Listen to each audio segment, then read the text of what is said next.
I stared at my phone screen, unable to look away from the photos flooding my Facebook feed. There they were, my in-laws, my husband's siblings, their kids, even distant cousins, all smiling on a pristine white beach in Florida.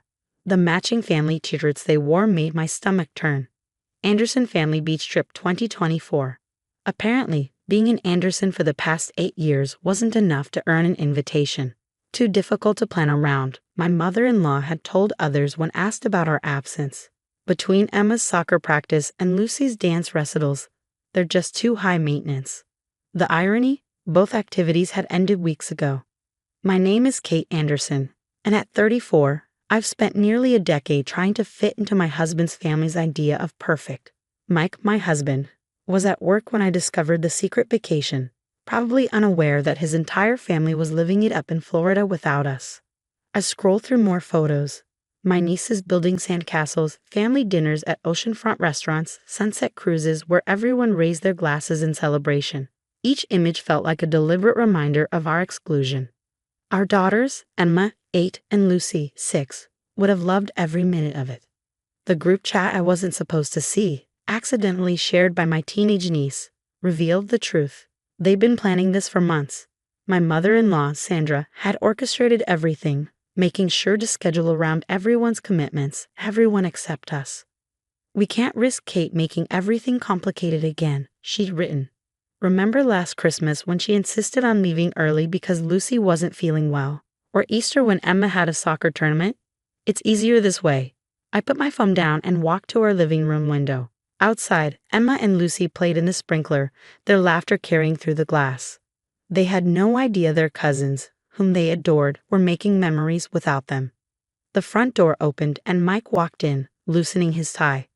One look at my face, and he knew something was wrong. "Kate, what happened?" I handed him my phone. His expression darkened as he scrolled through the photos.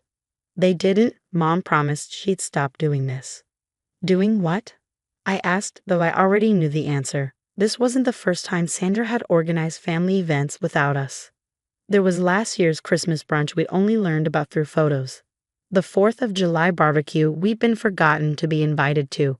Each time there was some excuse. Miscommunication, or the assumption that we'd be too busy.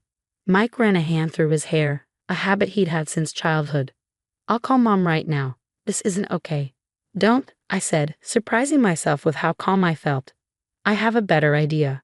For years, I tried to accommodate Sandra's demands, rearranging our schedule, apologizing for imagined offenses, trying to prove we weren't the difficult ones she claimed we were. But as I watched my girls playing outside, blissfully unaware of their grandmother's manipulations, something shifted inside me. I picked up my phone and started making calls, first to my sister, then to my best friend Sarah, and finally to my parents. Within an hour, I had a plan. "What are you doing?" Mike asked, watching me book flights on my laptop. "Planning our own vacation," I replied. "One that doesn't require your mother's approval." My sister had a beach house in North Carolina she rarely used. My parents were eager to spend time with their granddaughters.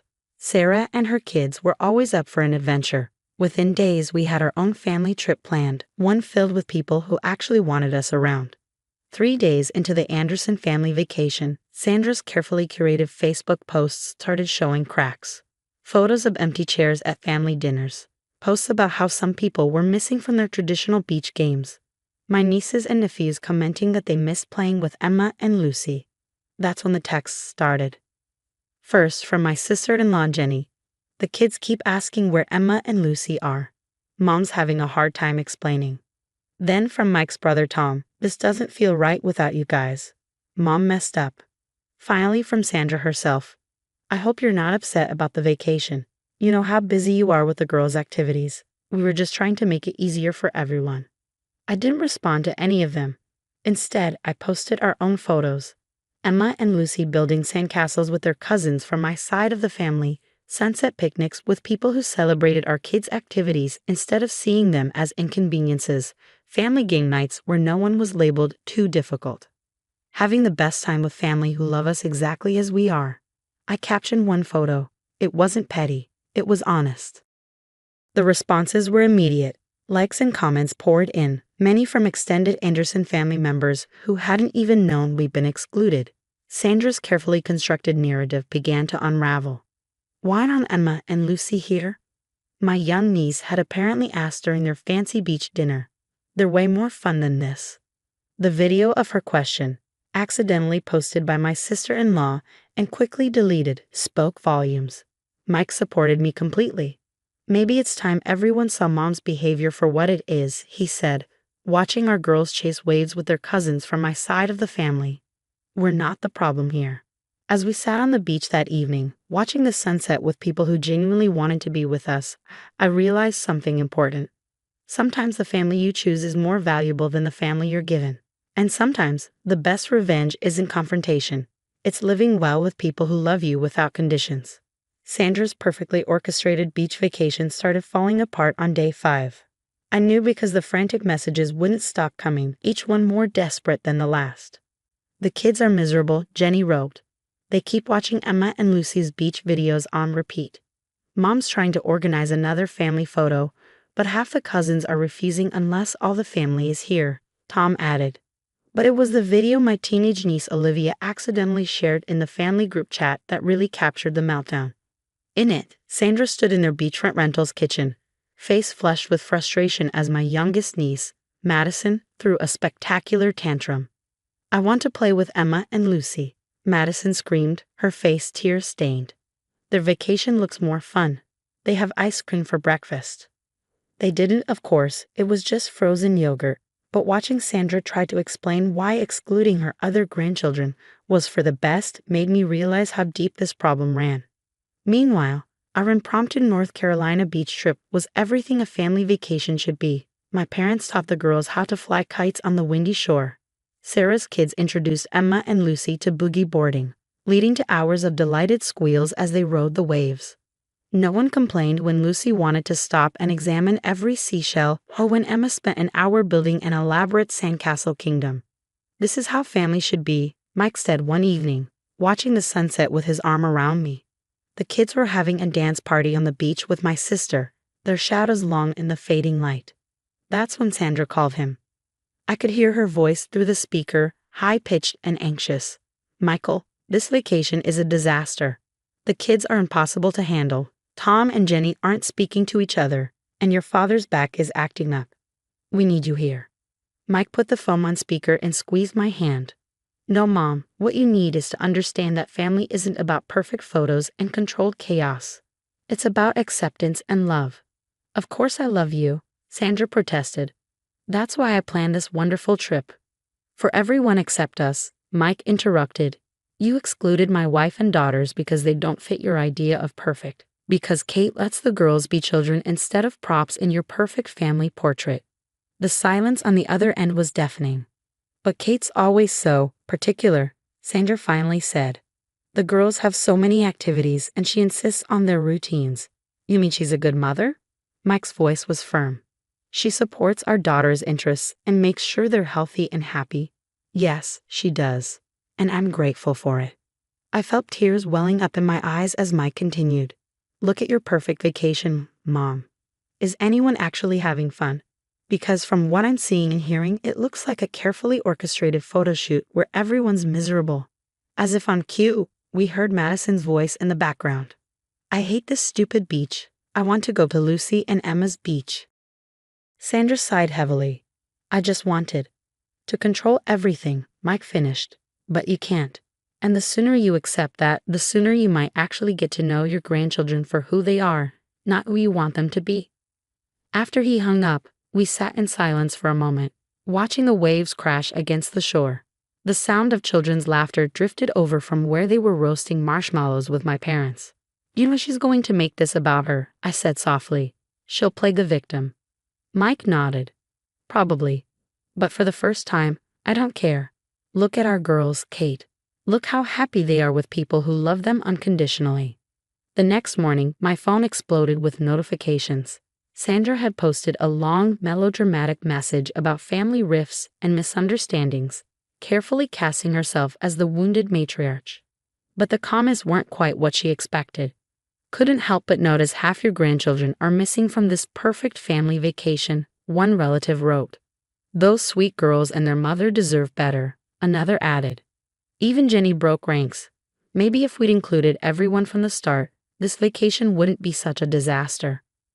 By midday, Sandra's post was deleted, replaced by a carefully worded apology sent to our private messages.